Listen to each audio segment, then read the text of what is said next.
Alright, let's turn this down. So today I've got speed squats, meaning that I'm training a lighter weight and trying to move it as fast as possible. There's a whole video and a whole nother video on why this is a good practice, but I'm going to be adding chains to it today. So I wanted to walk you guys through why and how I use chains. Today, the how is going to be specific to squats because it does change a little bit, but the concept, if you've ever done anything mechanically or understand logic, you should be able to apply this to any lift, really. So, why I use chains is it's a concept called accommodating resistance. Basically, adding chains onto the bar, it becomes a weight that deloads at the bottom, most of it, and at the top it adds weight. So as you're progressing through the motion, you're adding more weight to the bar. A couple reasons for this: in like a max effort situation where you're using a lot of weight, you can actually use it as like an overload sense. So like closer to a meet, or when I'm really starting to push weight, I'll put on 85-90% of my max and throw on a decent amount of weight so that I'm at the top handling more weight or as much weight as my max, so that I can in some ways it's a confidence booster. In other ways it really taxes the body and causes overload, and those chains swinging really strengthens or at least taxes the core. But in a speed setting, chains really help because on the way down it causes you to need to stabilize, actually slow down the weight, and control it. Now, jumping, as fast as possible up with that chain, standing up as fast as possible is going to be more difficult when there's weight being added as you're standing up. So you have to not only stand up as hard as possible, you have to accelerate through the lift. And that's something that most people don't understand. If you do not accelerate through the lift, you're training incorrectly. You should not just be moving at a constant pace through the concentric of the motion. You should actually be trying to accelerate as much as possible. So that this really helps a lot with that. So in summary, the why is 1, overload; 2, helps with acceleration; and 3, really helps with, in my mind, strengthening the core and making you stable. You can also use resistance bands for this, for accommodating resistance. In that case, I really think it helps with the slowing down portion of the movement. Personally, chains have worked the best for me. My squat last year just absolutely blew up when I was adding chains on not only the speed days but the max effort days. But today, we're at Diesel Gym, North Brunswick, my home gym. I'll be going in. Hopefully the squat rack is open because I'm about to consume some Sour Patch Kids Red Berry Ghost Legend, and when this caffeine hits me, I'm going to want to squat. In any case, I'm going to throw my chucks on, I'm going to throw my knee sleeves on, and we're going to get to work.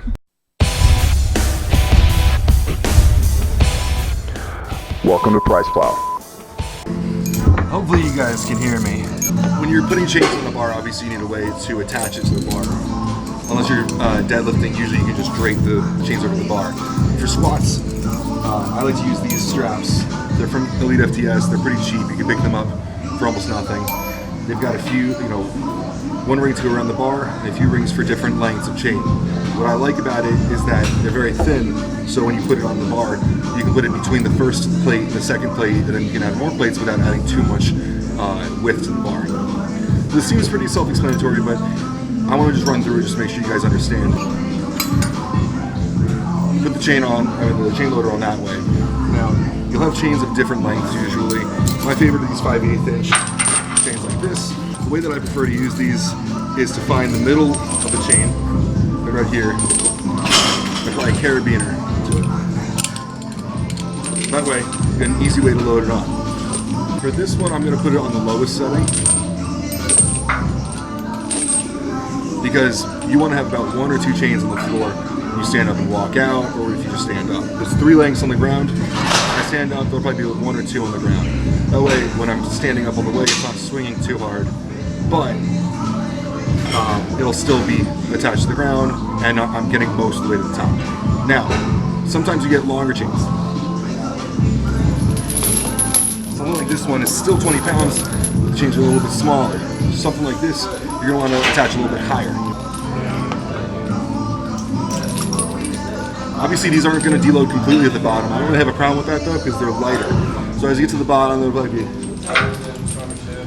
this much still in the air.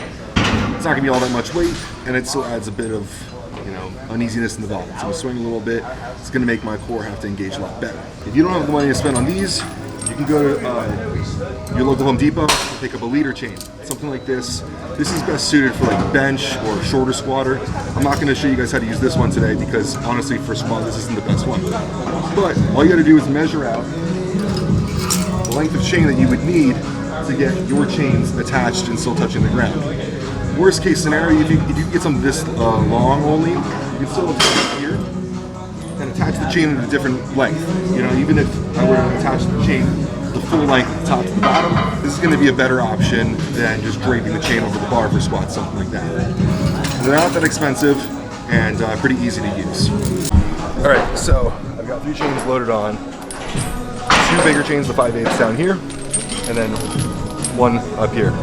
So when I reach the bottom of the squat, it's gonna mostly deload and it's gonna give me the least amount of weight in the bottom. What I'm gonna do is I'm gonna show you how I warm up with these normally. So I've already done like my activations type stuff. I've already warmed up my legs, did a little bit of cardio to get blood in my legs. I personally like to start with 1 plate and all the chains, so it gets me ready for what the chain feels like. I'll go up plate, plate, plate from there. I'll show you guys what it looks like with the chains loaded on.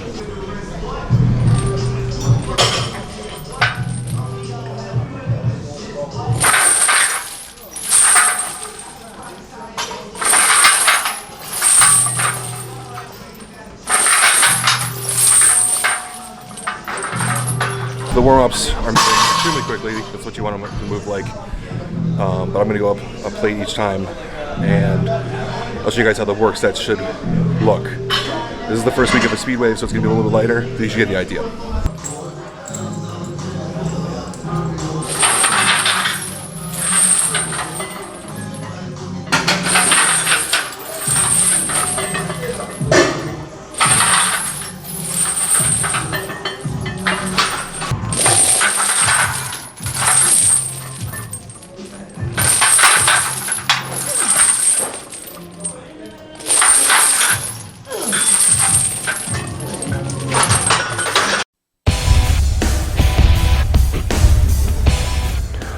Welcome to PricePlow.